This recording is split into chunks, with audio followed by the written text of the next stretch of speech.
Hello. So আজকে আমরা সর্বসমতা সম্পর্কে আলোচনা করব। মানে ইনফ্যাক্ট সর্বসমতার একটা বিশেষ শর্ত এস শর্ত, এই শর্তটা সম্পর্কে আমরা আলোচনা করব। আমরা এখানে মূলত এই শর্তটা প্রথম কথা কি বুঝবো প্রথমে, তাহলে এবং যেটা সমস্যা এই শর্তটা কখন ভ্যালিড হবে এবং কখন ইনভ্যালিড হবে সেটা সম্পর্কে আমরা পরিষ্কারভাবে বুঝব। ঠিক আছে, তাহলে এসএস শর্তটা কি? এসএস শর্ত অনুযায়ী দুটো ত্রিভুজ সর্বসম হবে যদি দুটি বাহু এবং তাদের দুটি অনুরূপ বাহু এবং তাদের অন্তর্ভুক্ত কোণ সমান হয়। এখানে দুজোড়া অনুরূপ বাহু, মানে এই যে এক জোড়া এবং তার সাথে এই বাহুর সাথে অনুরূপ বাহু এই বাহু এবং এই বাহুর সাথে অনুরূপ বাহু এই বাহু।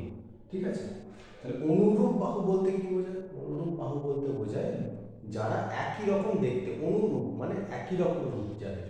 ঠিক আছে, তাহলে এই বাহুটা সাথে এই বাহুটা অনুরূপ বাহু এবং এদের দুজনেরই দৈর্ঘ্য আমরা দেখতে পাচ্ছি 2 সেন্টিমিটার এবং এই যে নিচের বাহুটা তার সাথে অনুরূপ বাহু এই বাহুটা এবং এদের দুজনেরই দৈর্ঘ্য 1 সেন্টিমিটার। ঠিক আছে, তাহলে এই দুজোড়া অনুরূপ বাহু সমান এবং তাদের অন্তর্ভুক্ত কোণ দেখতে পাচ্ছি আমরা 40 ডিগ্রি।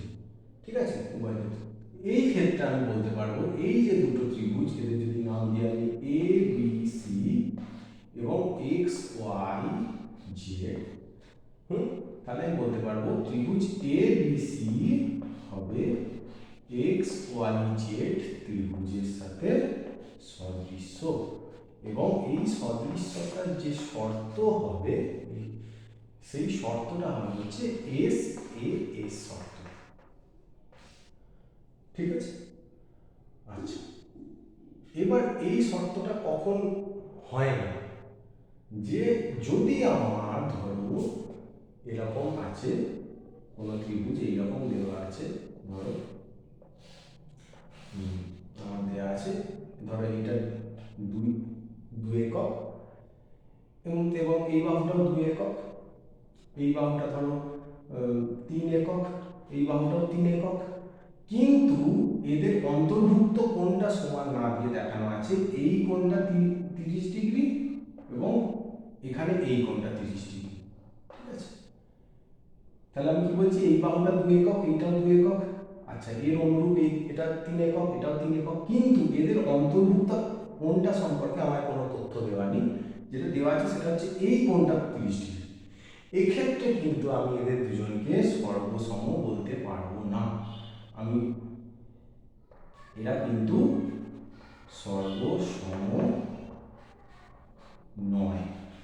ঠিক আছে, যদি এদের নাম দিই কোনো, এটা হলো পি কিউ আর এবং এটা হলো এল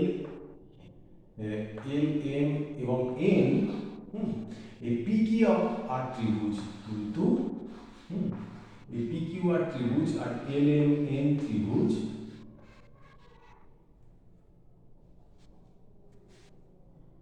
এল এম এন ত্রিভুজ কিন্তু সদৃশ্য হবে না।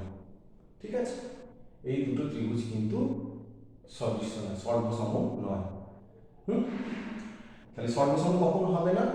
এস এর শর্তানুসারে যদি দুটি বাহু সমান, দুজোড়া অনুরূপ বাহু সমান, ঠিক আছে, কিন্তু তাদের অন্তর্ভুক্ত কোণটা সমান নয়, অন্য কোনো কোণ সমান দেওয়া আছে, সেক্ষেত্রে কিন্তু এই দুটি ত্রিভুজ সর্বসম হবে না।